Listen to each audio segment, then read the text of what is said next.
Hello, everyone. Dr. Eames here. This time I'd like to talk to you about the audiences for advertising. Now, our audience is the most important group of individuals that we're going to need.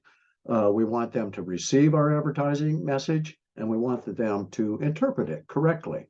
And so we narrow down that general audience that we start with to our target audience, and that is the potential group of users and so forth that we want to influence with our message. So we have various categories, generalized generic categories of consumers out there or audiences really that we can choose from to begin that process of narrowing down to our target market. And indeed, what we are doing is beginning that process of segmentation. So as you can see here, we have a variety of groups of various audiences. The largest, of course, is the household consumers group. They're the most conspicuous for their size and that in the fact that most mass media advertising is directed at them. We also have other important audience categories, and these are also the focus of a lot of advertising that's out there. And the members of business organizations are those people who work in firms that produce business and industrial goods of all types. They provide services such as office equipment, production machinery, supplies, software, and so forth. And people within those organizations have to purchase things for the organization to use. So that's who those ads are aimed at, the members of business organizations. Very similarly, we see that members of a trade channel can also be targeted. This would include more general groups, such as retailers, wholesalers, distributors of various types. Now, these members of the trade channels are the target audience for producers of these household and business goods and services. So there is some overlap there. Sometimes when you're advertising to members of business organizations, people who actually purchase things, you're also reaching members of a trade channel as well who have those purchasing decisions, but at a different level and in a different way.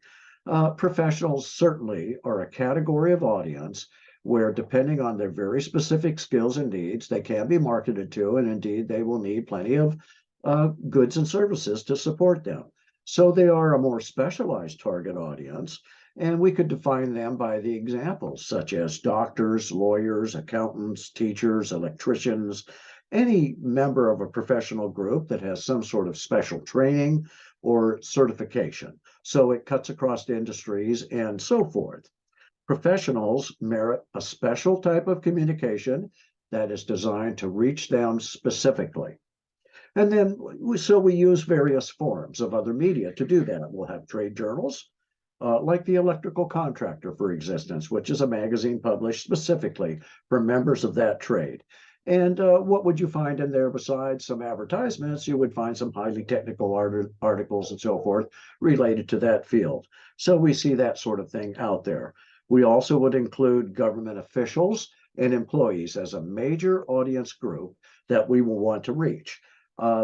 Individuals in this group constitute an audience that spends a lot of money, a large dollar volume in buying for federal, state, and local governments. And they buy all sorts of products, from office products to other things, goods and services that you would think they're not necessarily only for household consumers, but things that are also used in business. So our audiences can also be divided up in other ways. We can have global advertising, international advertising, and national advertising, and each is designed to reach a specific audience in a different venue. So global advertising is not the same as international, even though we often use those terms interchangeably. Advertising that is used worldwide with only the most minor of changes in the content is considered global. So in other words, your product or service is so well known and so understood across the world that it cuts across language and cultural barriers.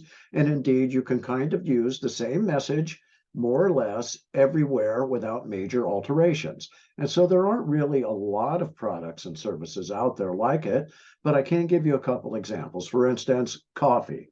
And so when we think about a coffee retailer in particular around the world that would use some global advertising, it would be Starbucks.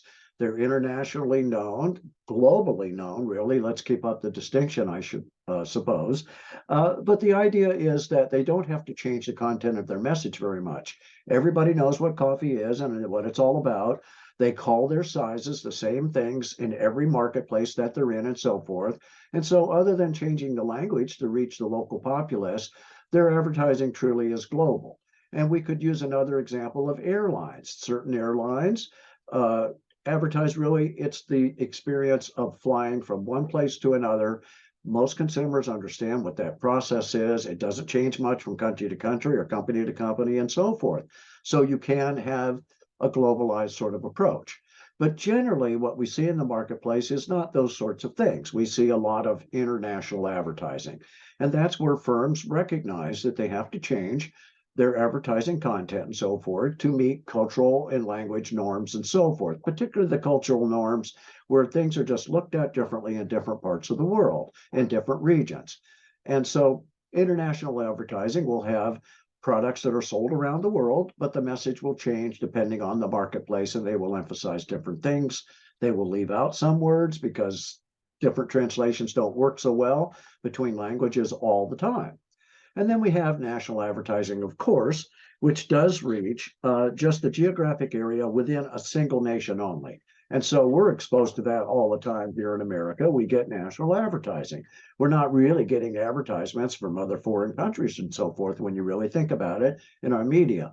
Although we could encounter that in social media and other places that are digital now, that companies from anywhere in the world can do that. And so we do find and respond to ads from Chinese companies and European companies of all types and South American companies around the world selling us products and services that we see on the internet.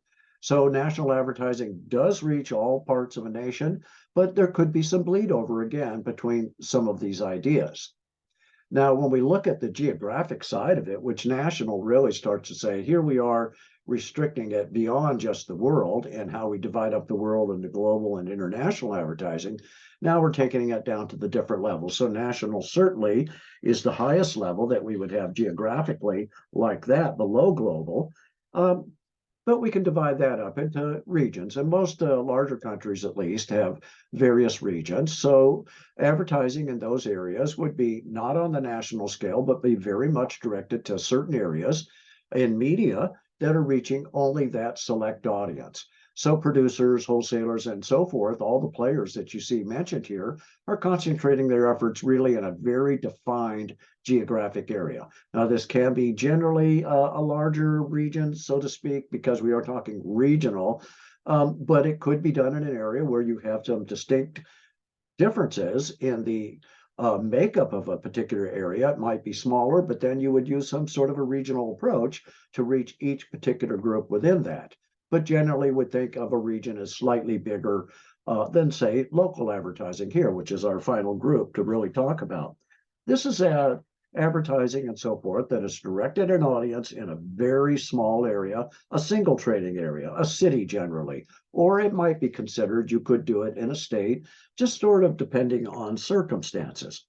Now, this is where we find other forms of advertising kick in to help the local advertisers and so forth with cooperative advertising, co-op advertising, in which national companies will share expenses with local retailers.